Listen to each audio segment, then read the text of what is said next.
different positions. So, we just kind of, list him as we feel necessary. And, he's pushing through and we'll see what today looks like and go from there. But, TJ does everything he can to be there on Sunday. If you don't have Kenny or TJ on Sunday, what does that do to this offense, considering when you look at it statistically, they're really your two biggest playmakers?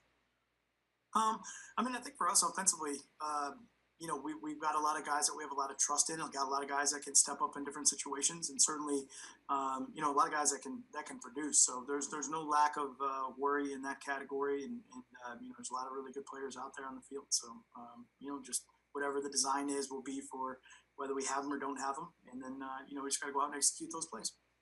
Appreciate it. Thanks, Justin. Yeah, Matt, your injury list is quite long this week, maybe one of the longer ones we've seen in the last couple of years. I'm just curious, how difficult is it to run a practice when you're managing the workload with that many guys, and how important is maybe this year with the expanded practice squad being able to fill some of those gaps? Yeah.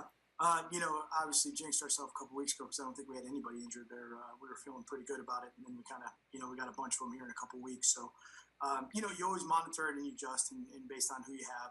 I think the expanded practice squad has been great. I think that's been a really cool thing for everybody with the opportunities, especially I'd say some of the situations where being able to bring guys up because of different deals and all that. I think it's tremendous for the guys that are on the practice squad. We were, not really practice squad, just everyone's part of the team. So that part of it is I think awesome. Guys can be active for a game and have a role, and you can do whatever you think's best that week to try to put yourself in a competitive situation. So I think that's been it's been a big blessing for us this year. Is the changes to the practice squad, is that something you'd advocate in the league meetings for retaining going forward? Yeah, it's a great question. I don't know if I'm going to advocate for anything, other than just trying to do well against Washington. But I would say that in general, I love having as many guys on the field as we can for practice and to develop. This is it's a violent sport. There's guys that get hurt and guys that fight through stuff, and I just think it helps having those guys around. Thank you, Matt. Jen? Hey, Matt, all signs, I guess, statistically, and maybe even from your injury report would suggest that running the ball would be a great plan against this Washington defense this week. Just kind of where are you with your run game? Do you feel like guys have kind of fit into their roles, and through 8 games, just kind of an update on your confidence in that position?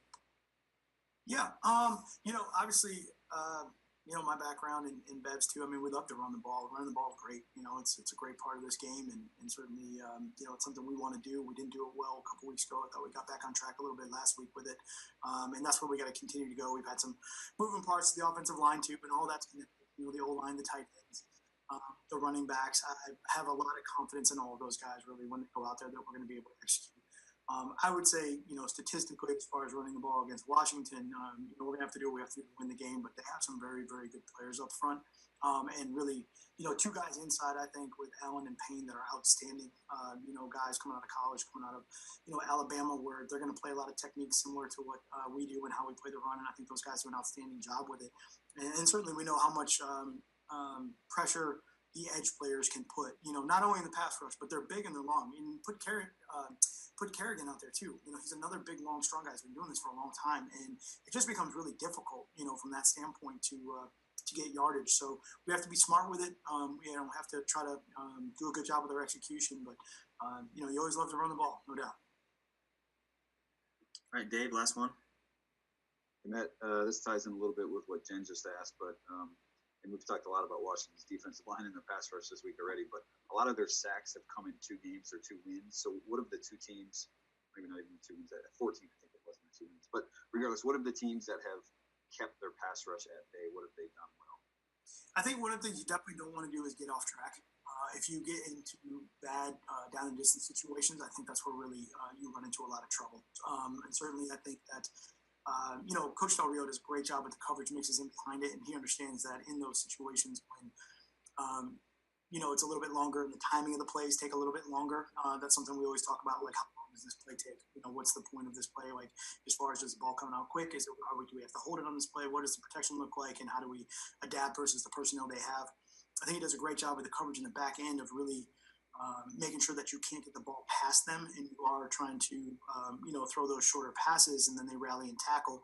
And then once that gets to the point where, maybe you start to try to push the ball downfield and you do have to hold it, that's where you just see that really, dominant rush, come forward and take advantage of those situations. So that would be a big key for us. And then, forgive me if we asked this after your last home game, but you did have 500 fans at the last home game.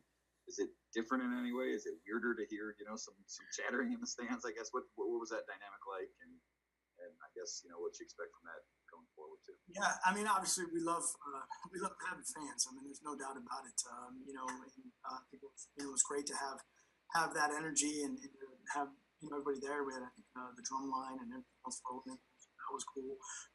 You do notice that for a little bit, and then at some point, you shut up. You do kind of shut everything off and just kind of dial into the game. But certainly good to hopefully get a little bit of that going. So that's exciting. Thanks, Coach. Thanks, everybody. Yeah. Great, appreciate it. Thanks.